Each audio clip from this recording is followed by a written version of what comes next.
Hello, I'm State Representative Jarrod Martin from the 70th House District. Welcome to Ohio in Focus.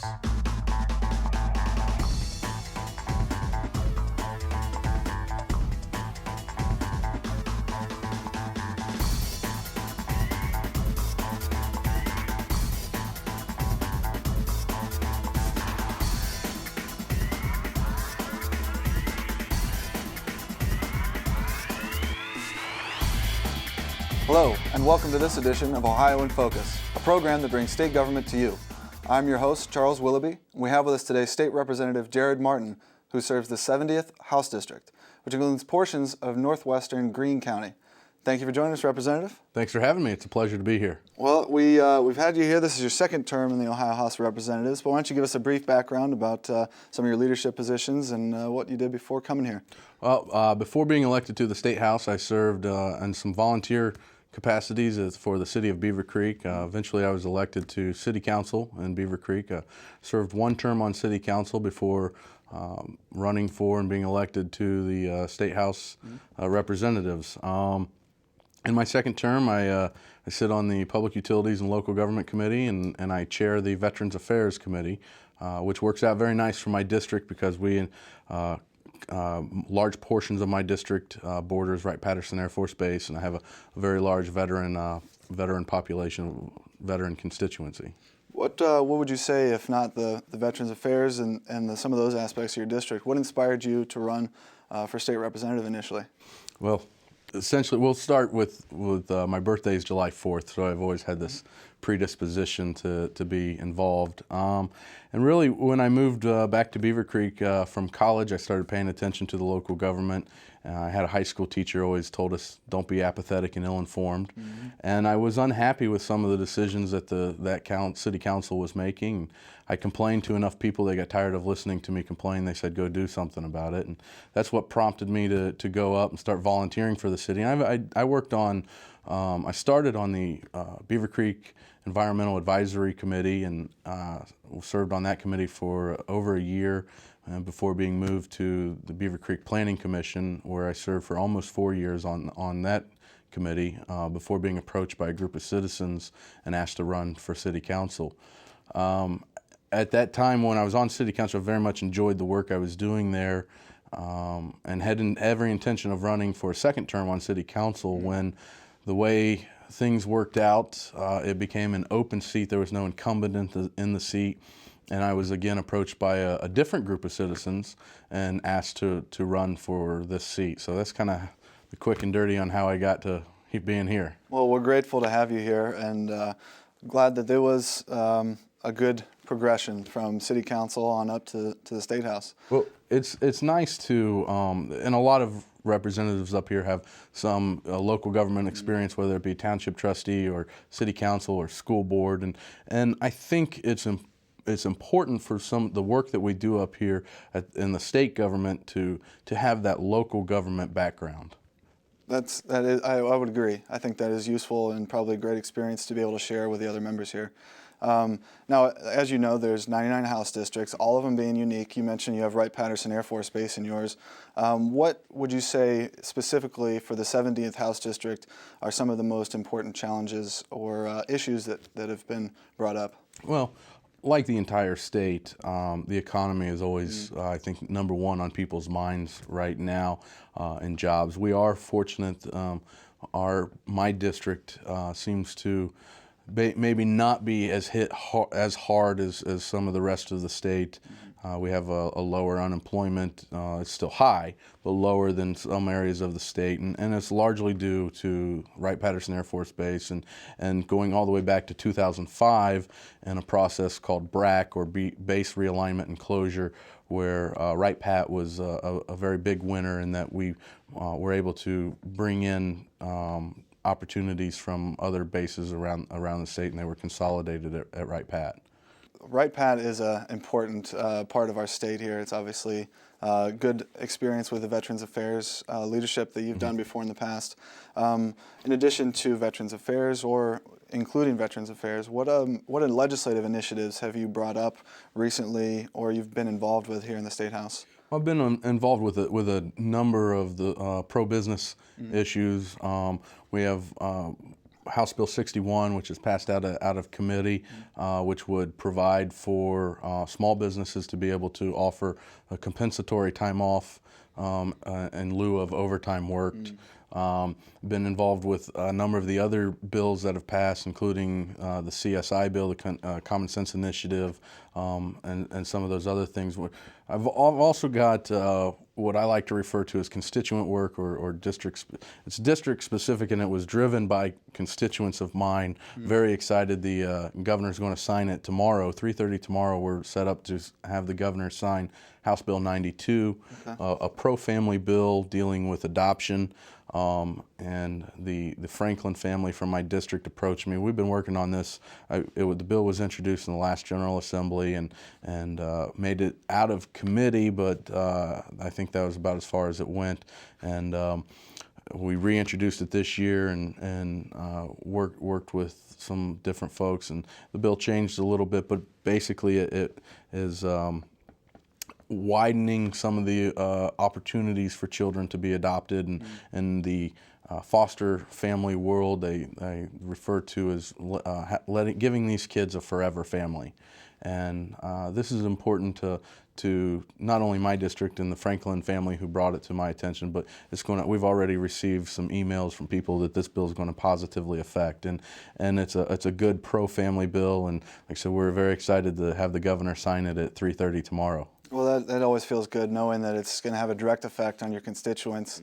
And another bill you worked on, House Bill 162, also will be effective and hopefully get signed by the governor as well, that deals with some of veterans from out of state and certain criteria. Can you tell us We're that? definitely looking forward to that one. This is a bill where Ohio has seen itself as at a disadvantage to surrounding states, where veterans on let's say a civil service exam would get preference points.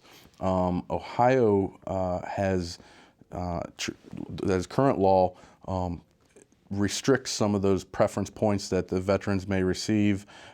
This bill would align our law with some of the surrounding states so that we're not at a disadvantage when we're competing for those veterans to come to our state, especially when you have a veteran who is from Ohio, has moved away during the course of their service, and then is wanting to come back home to Ohio and get a job. There were some amendments to that bill, because that bill also came through the Veterans Affairs Committee, the committee that I chair, and I'm very happy to work on it, and some amendments to that bill, which I think will be very positive, especially for the Right Pat community, with all the new jobs that are coming in from out of state.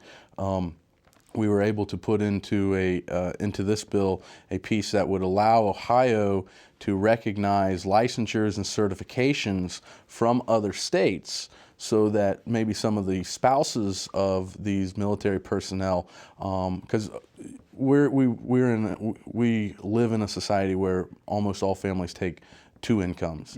And if you have a military man or woman moving, say, from Houston, Texas to Ohio, and while on base in Houston, the Air Force lady, her husband had another job doing something, and then they come to Ohio, and it takes 6 months to get whatever certification for whatever field he was in. And when he moved to Ohio, they would be unemployable for 6 months. So what this bill does is allows Ohio to recognize that license from another state for 6 months, a temporary period. They would still have to go through the background checks and fingerprinting just like anybody else would, and then follow up.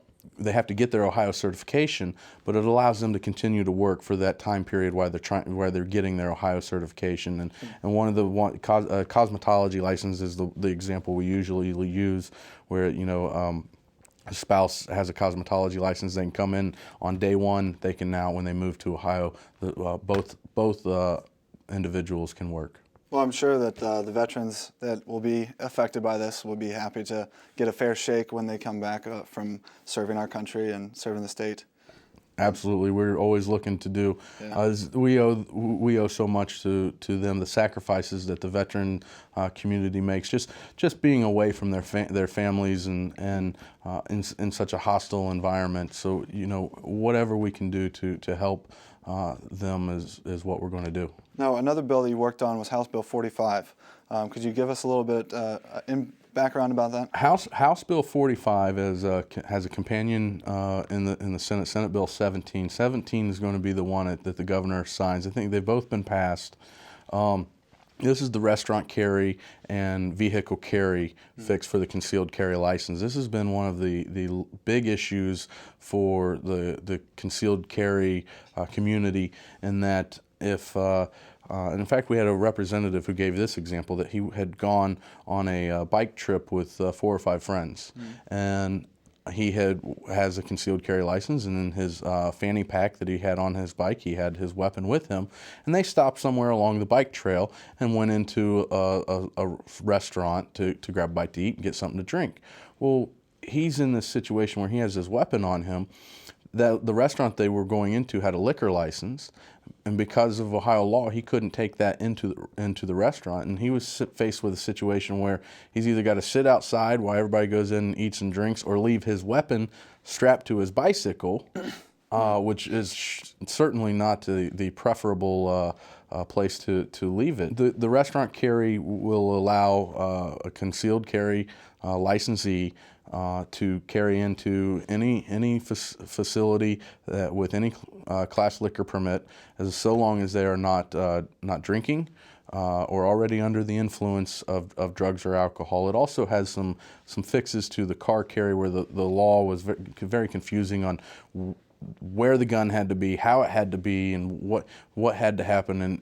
And the fix basically says that the licensee just keeps their hands on the wheels and lets the officer know right away. They follow that same procedure, but the weapon doesn't have to be follow under all the strict being locked up in a locked box that's attached to the frame of the car or whatever it was. It was very confusing before. So that's a very positive fix that the governor is going to be signing. I believe he's signing, well, I can't say for sure if he's signing Senate Bill 17 tomorrow or not, but I was a lead sponsor on that in the last General Assembly, and a co-sponsor on that. We have Colonel Danny Bupp, Representative Bupp, and Colonel Representative Johnson, who were the lead sponsors on that bill this General Assembly. If you could briefly give us a description also on House Bill 54. 54 is another gun bill. It's what we call rights restoration bill. This is actually the NRA's #1 priority bill.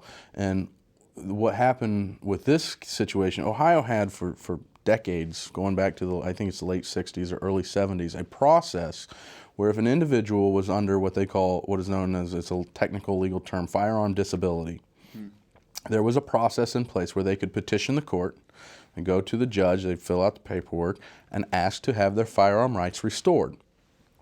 The judge would then ask the prosecutor to do a background check and report back. And of course, the judge, I've not heard of any case where a judge did not follow the prosecutor's recommendation.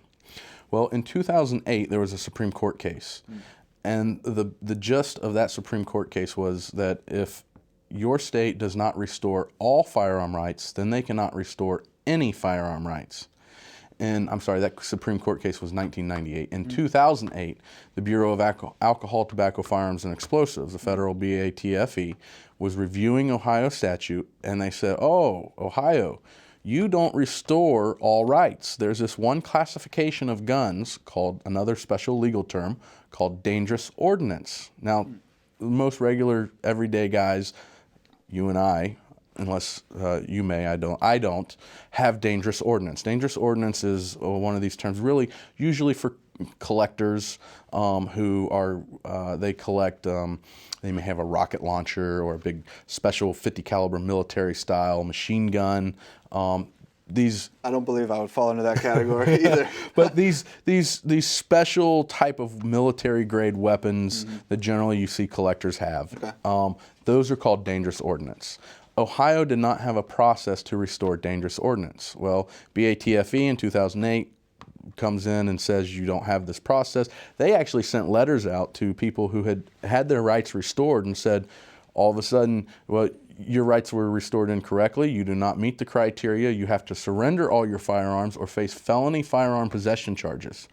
We had stories of, there's a story of a young man had made a mistake when he was about 18 years old, ended up going into the military, becomes a Navy SEAL sniper. Now, these are the guys who are shooting pirates off of moving ships, right? He's honorably discharged after his service. He's being recruited by every SWAT team in the state. He fell into this category because he was under firearm disability from this crime. He had apparently a drug possession the night he graduated high school. He got in trouble, so he fell under the firearm disability class. He was not able to have his firearm rights restored. This bill 54 restores that process. It aligns Ohio law with federal case law and federal regulation, so that we can go back to a process where people who are in this firearm disability category can petition the court and request that their rights be restored. Very good. I'm impressed with the detail that you understand the bills and the legislation you've been working on. As the chairman of the Veterans Affairs Committee, I'm sure that you've had plenty of time to hear all the details of those bills. We want to talk just very briefly, give us how you can best get in reach, or how your constituents could best reach you if you're here in the State House. Absolutely, and my office number is 614-644-6020, 614-644-6020. That's probably the best, or email's always good, district70@ohr.state.oh.us. Okay. Well, I think we have that information here on the bottom of the screen. Yeah, I'm hoping they put it up on the screen. So, Representative, thank you for coming and sharing with us and for the 70th District. We appreciate you taking a few minutes today. Thanks for having me. I appreciate the opportunity. No problem. Thank you. We look forward to seeing you again on the next edition of Ohio in Focus, the program that brings state government to you. Thank you for joining us.